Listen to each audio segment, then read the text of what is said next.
الحمد لله الحمد لله الذي هدانا سبل السلام وأفهمنا بشريعة النبي الكرام. أشهد أن لا إله إلا الله وحده لا شريك له، وأشهد أن سيدنا محمدا عبده ورسوله لا نبي بعده. اللهم صل على سيدنا محمد وعلى آله وصحبه ومن والاه، لا حول ولا قوة إلا بالله. اللهم سبحانك لا علم لنا إلا ما علمتنا، إنك أنت العليم الحكيم. ربنا زدنا علما وارزقنا فهما. رب اشرح لي صدري ويسر لي أمري واحلل عقدة من لساني يفقه قولي برحمتك يا أرحم الراحمين. Hadirin hamba Allah, jamaah Jumat yang dimuliakan Allah Subhanahu wa taala. Segenap lapisan syukur kita persembahkan kepada Allah Subhanahu wa taala atas kudrah dan iradahnya di hari yang mulia ini, di tempat yang mulia bersama orang-orang yang dimuliakan Allah. Hadir kita ke masjid ini dalam rangka menunaikan salah satu kewajiban kita kepada Allah Azza wa Jalla, yakni melaksanakan salat Jumat beserta seluruh rangkaiannya sebagai salah satu instrumen untuk mendekatkan diri kepadanya. Selawat dan salam kita persembahkan kepada junjungan alam Nabi besar Muhammad sallallahu alaihi wasallam, teladan uswah hasanah, contoh bagi kita sekalian. Jamaah Jumat yang dimuliakan Allah Subhanahu wa taala, banyak orang ingin dicintai Allah, akan tetapi sedikit orang yang tahu mana perbuatan-perbuatan yang dicintai Allah.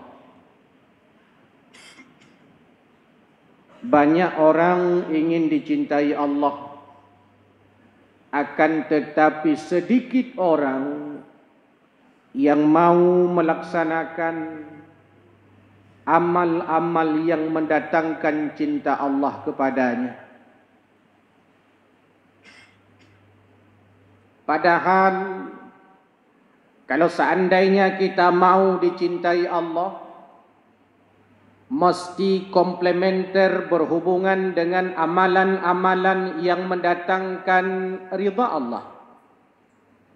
Kalau seandainya kita ingin menjadi orang-orang yang dicintai Allah, mestinya perilaku kita, perbuatan kita merupakan perbuatan-perbuatan yang mendatangkan ridha dan cinta Allah. Di dalam potongan ayat Al-Quran, Allah Azza wa Jalla memberikan informasi kepada kita. Di antaranya kata Allah, ada dua kelompok yang sangat dicintai Allah. Ada dua golongan yang amat dicintai Allah. Kalau seandainya kita termasuk ke dalam dua golongan tersebut, sungguh kita akan menjadi orang-orang yang mendapatkan cinta dan ridha Allah. Allah firmankan kepada kita, innallaha yuhibbut tawwabin wa yuhibbul mutatahhirin. Golongan pertama yang dicintai Allah at-tawwabin, orang-orang yang bertaubat. Orang-orang yang bertaubat adalah orang-orang yang amat dicintai Allah Subhanahu wa taala. Setiap kita pasti punya dosa. Setiap kita pasti punya salah. Tidak ada satupun manusia yang tidak punya salah, apalagi orang-orang seperti kita hidup pada akhir zaman ini. Pasti kita punya salah. Ada kalanya salahnya itu kecil atau salahnya itu besar. Sengaja atau tidak sengaja, setiap kita pasti punya salah. Setiap kita pasti punya dosa. Setiap kita pasti punya khilaf. Dan Nabi telah menyampaikan kepada kita bahawa setiap anak Adam, kullu bani Adam khatta'un. Setiap anak Adam punya salah. Wa khairu khatta'in at-tawwabun. Tapi sebaik-baik orang yang bersalah, orang yang mau bertaubat kepada Allah Subhanahu wa taala. Bahkan kata Imam Ibnu Athaillah As-Sakandari dalam kitab hikamnya, lebih baik banyak dosa lalu bertaubat kepada Allah Subhanahu wa taala. Lebih baik banyak dosa lalu menyesal telah melakukan dosa yang banyak itu, daripada banyak ibadahnya tapi ujub dengan ibadah itu.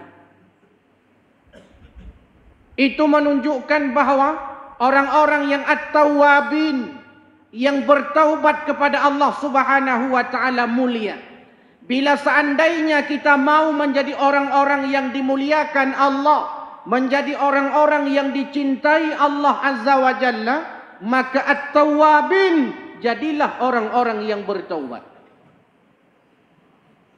Imam Nawawi dalam kitabnya Riyadhus Salihin pula dinukil dalam kitabnya Al-Azkar, bila seandainya seseorang punya salah, salahnya itu berhubungan dengan Allah Subhanahu wa taala secara mujmal, secara umum, ada 3 cara taubatnya.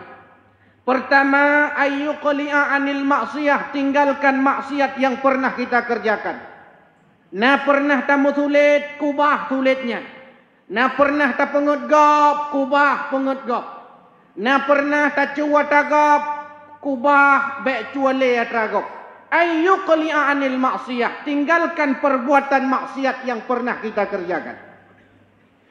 Setelah kita tinggalkan perbuatan-perbuatan dosa tersebut, setelah kita tinggalkan perbuatan-perbuatan maksiat tersebut, yang kedua kata Imam Nawawi, ayyandama ala fi'liha, menyesal telah melakukannya. Muncul dari jiwa yang paling dalam penyesalan yang amat luar biasa atas dosa yang pernah kita kerjakan. Bahkan Nabi mengatakan bahawa an-nadamu taubah, puncak daripada taubat itu adalah penyesalan.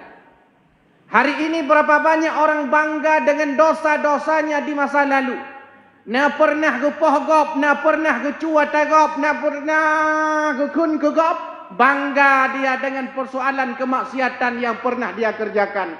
Bahkan yang lebih parah, na lado mururung tuha, gepegah bagop belum. Tunang tat-tat gatnyan jamun, watai mata muda, tega tat badan, limong draw eglawan urung mutumpuk meninggai balimong. Bangga dia. Padahal itu kemaksiatan. Ayyan dama ala fi'liha, bila seandainya telah bertaubat, menyesalilah di dalam jiwa dan diri kita atas kemaksiatan yang pernah kita kerjakan di hadapan Allah Subhanahu wa taala. Yang ketiga, ayyazima alla ya'uda ilaiha abadan, berjanji, berazam, berkomitmen di dalam jiwa kita bahawa kemaksiatan yang seperti itu tidak akan kita lakukan lagi. Ini kata Imam Nawawi, bila salah, bila dosa berhubungan dengan Allah Azza wa Jalla. Kadang dalam sehari kita pernah lupa kepada Allah. Kadang kita pernah lupa menyebut asma Allah. Kadang lisan ini jarang zikir kepada Allah. Sehingga kita termasuk orang-orang yang lalai di hadapan Allah Subhanahu wa ta'ala. Pertama, jangan sampai lalai lagi mengingat Allah. Yang kedua, menyesallah telah lalai kepada Allah, lalu berjanji, berazam, berkomitmen di dalam jiwa kita, bahkan kita tidak akan mengulangi lagi selama-lama. Akan tetapi bila seandainya dosa itu berhubungan dengan sesama manusia, di samping 3 syarat tadi ditambah 1 syarat lagi oleh Imam Nawawi, yakni ayya bara'a min haqqin sahibiha, kembalikan hak orang lain kalau kita pernah mengambilnya. Minta maaf kepada orang-orang yang pernah kita sakiti bila pernah tersentuh dan tersakiti hatinya. Na salah tebak manusia ja urmoh ya lakai maaf. Na salah tebak urung ja lakai maaf. Ada kalanya kadang-kadang bak tamayang na tepeh hati manusia yang lain, rakan kawan sahabat handai tolan ja lakai maaf.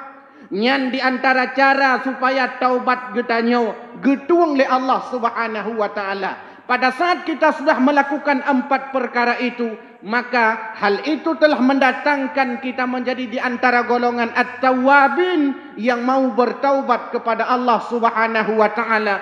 Pada saat kita bertaubat, pada saat itu pula kita menjadi orang-orang yang amat dicintai Allah Subhanahu wa taala. Dalam kitab Tanbihul Ghafilin, Syekh Abu Nasir bin Muhammad bin Ibrahim As-Samarkandi menukil. Di sana ada pendapat bahawa Nabi Allah Adam alaihissalam pernah mengatakan bahawa ada 4 kelebihan yang diberikan kepada umat Muhammad tapi tidak pernah diberikan kepada aku. Kata Nabi Allah Adam alaihissalam di dalam kitab tersebut. Yang pertama kata Nabi Adam, aku punya salah. Tentu salah dalam tanda kutip karena mengaku salah, merasa salah. Tanda orang besar. Tanda orang besar itu adalah mau mengaku salah. Tanda orang kecil adalah orang-orang yang tidak mau mengaku bahwa ia bersalah. Nabi Adam alaihissalam mengatakan bahawa aku punya salah satu di dalam surga, dikeluarkan dari surga, akan tetapi umat Muhammad sallallahu alaihi wasallam banyak dosanya, lalu ia bertaubat kepada Allah azza wa jalla, dimasukkan ke dalam surganya. Yang kedua, pada saat aku bersalah, aku dipisahkan daripada istriku Hawa. Dalam satu riwayat disebutkan bahawa Hawa diturunkan oleh Allah Azza wa Jalla di Jeddah, sedangkan Nabi Allah Adam alaihissalam di India. Berapa lama mereka tidak berjumpa? Di antara riwayat ada yang mengatakan 40 tahun lamanya tidak berjumpa, hanya gara-gara satu salah. Sedangkan umat Muhammad sallallahu alaihi wasallam banyak salah. Bahkan tiap hari dia melakukan kesalahan dengan Allah Azza wa Jalla, tak pernah dipisahkan dari istrinya. Yang ketiga, taubatku diterima Allah Azza wa Jalla di Makkah. Anna qabula taubati kana bi Makkah. Taubatku diterima oleh Allah Azza wa Jalla di Makkah. Sedangkan taubat umat Muhammad sallallahu alaihi wasallam, dimanapun mereka salah, lalu dimanapun mereka bertaubat, akan diterima Allah Azza wa Jalla. Satu, aku salah, dikeluarkan dari surga. Umat Muhammad banyak salahnya, taubat, masuk ke dalam surga.